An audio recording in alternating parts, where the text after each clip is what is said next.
दोघांचं लग्न झालं, मुलं मोठी झाली, दोन कुटुंबाचा सुखी संसार सुरू होता.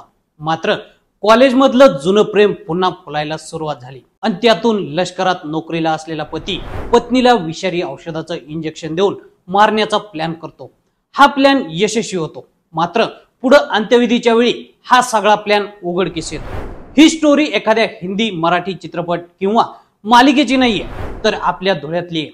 नेमकं काय घडलं होतं? कॉलेजमधलं जुनं प्रेम पुन्हा कसं बहरलं? सविस्तर पाहूयात या व्हिडिओमध्ये. धुळ्यातील रहिवासी आणि भारतीय सैन्यात क्लर्क असलेल्या कपिल बागुलचा 2010 मध्ये शारदा उर्फ पूजा हिच्याशी विवाह झाला. तीही BSc BEd झालेली. त्याची सासरवाडी जळगाव मधील धडगावची. दोघांचा सुखी संसार सुरू होता. 9 वर्षांची मुलगी आणि 7 वर्षांचा मुलगा. या कपिल धुळ्यातील जय हिंद महाविद्यालयातून BA झालेले. त्याचे प्रज्ञा या तरुणीशी प्रेम संबंध होते. मात्र 2007 मध्ये तिचा विवाह झाला. ती त्याच शहरात राहत होती. तिला 17 आणि 13 वर्षांच्या मुली आहेत.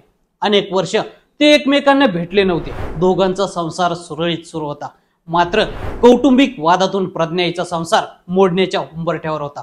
तीही BSc MBA झालेली.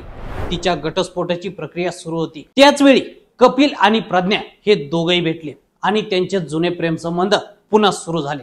पण हे प्रेम प्रकरण नाही, तर अनैतिक संबंध होते. कपिल हा आपल्या जुन्या प्रेम प्रकरणात पुन्हा गुरफटला. आपल्याला पत्नी, 2 मुलं आहेत हे तो विसरून गेला. दोघेही लॉजवर भेटत होते. पूजाला हे समजल्यावर कपिलला ती विरोध करत. पण कपिल हा ऐकण्याच्या मनस्थितीत नव्हता. तो तिला विरोध करत. पूजानं हे माहेरी सांगितलं. पूजाच्या भावानं महिला आयोगाकडे तक्रार केली. पण काही दिवसानं ही तक्रार मागे घेण्यात आली. पूजाचा अनैतिक संबंधाला विरोध होत असल्यानं कपिल आणि त्याच्या प्रेयसीनं मिळून तिचा काटा काढण्याचा प्लॅन आखला. कपिलनं पूजाला पेस्टिसाइडचे 3-4 इंजेक्शन दिले. तिच्या तोंडातून फेस येऊपर्यंत तो तिच्या समोर बसलेला होता. तेही तब्बल 1.5 तास. म्हणजे पत्नीचा तो 1.5 तास आपल्या डोळ्यानं मृत्यू पाहत होता. पूजाचा मृत्यू झाल्यानंतर तिला त्यानं एका खासगी हॉस्पिटलमध्ये नेलं. त्यांनी सरकारी हॉस्पिटलमध्ये नेण्यास सांगितलं.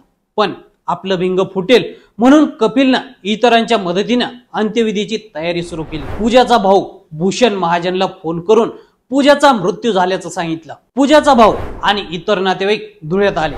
तोपर्यंत देवपूर पश्चिमच्या पोलीस ठाण्याला प्रेम प्रकरणाची माहिती मिळाली होती. पोलिसांनी मृतदेह पोस्टमार्टमसाठी नेला. त्यावेळी तिचं शरीर काळं निळं पडलं होतं. तिचा मृत्यू विषारी औषधानं झाल्याचं समोर आलं. पोलिसांनी चौकशी केल्यानंतर धक्कादायक माहिती समोर आली. केवळ पतीच नाही, तर सासू विजया बागुल, ननंद हिचाही यात हात असल्याचं चौकशीत उघडकीस आलं. या तिघांनी तिला पकडून तिच्या हातावर पाय ठेवून तिला इंजेक्शन दिल्याचं उघडकीस आलं. या तिघांना अटक केल्यानंतर प्रेयसीला जेरबंद करण्यात आलाय. जुन्या प्रेम प्रकरणामुळे 2 कुटुंबातील मुलं आता उघड्यावर पडले आहेत, एवढं मात्र नक्की. तर मंडळी, या संपूर्ण प्रकरणाबद्दल तुम्हाला काय वाटतं? आम्हाला कमेंट करून नक्की सांगा. आणि असेच नवनवीन माहितीपूर्ण व्हिडिओ पाहण्यासाठी लेट्स अप मराठीला फॉलो करा. सोशल मीडियाच्या भाऊ गर्दीत विश्वासार्हतेने चकाकणारे नाव म्हणजे लेट्स अप मराठी. सगळ्यांना, सगळ्या नागरिकांना ती स्पीच, ती लेट्स अप वरील मुलाखती म्हणजे विचारांचा खजिना. त्यानंतरच्या निवडणुकीमध्ये मला सोडून गेले. बातम्या केवळ वस्तुस्थिती सांगणाऱ्या, न प्रोपगंडा, फक्त जनतेचा अजेंडा. क्योंकि आने वाला कल जाने वाला है, जाने वाला कल आने वाला है. राजकारण, मनोरंजन असो की क्रीडा क्षेत्र, महाराष्ट्राची स्पंदने संवेदनशीलतेने टिपणारे माध्यम म्हणजे लेट्स अप मराठी. जगासोबत एक पाऊल पुढे राहण्यासाठी लेट्स अपचे ॲप, सोशल मीडिया आणि वेबसाईट सोबत कनेक्टेड रहा.